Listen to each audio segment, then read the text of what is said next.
1995 সালে গাইবান্ধায় সারের সংকট ঘটিয়েছিল বিএনপি সরকারের সময় আওয়ামী লীগ বিরোধী দল থেকে চক্রান্ত করে। তার প্রতিবাদে আজকে আমরা এখনও আশঙ্কা করতেছি যে এই কামালকে এখানে টেন্ডার দেওয়ার মূল উদ্দেশ্য যেখানে সার কেলেঙ্কারি করে আবারও বিএনপি সরকারের ভাবমূর্তি নষ্ট করার একটা পায়তারা। এই কামাল হোসেন এখানে 6টি সারের ডিলার ভাড়া নিয়েছে। 2 নাম্বার হচ্ছে সে এখানে টেন্ডার পাইছে।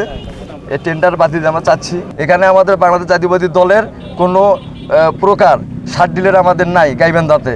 এবং গাইবান্ধার জনগণ বা তুলসীহাট এলাকাবাসী চাচ্ছি আমাদের জাতীয়তাবাদী দল ক্ষমতায় থাকতে যেন কোনো প্রকার সার কেলেঙ্কারি না ঘটে গাইবান্ধার মাটিতে।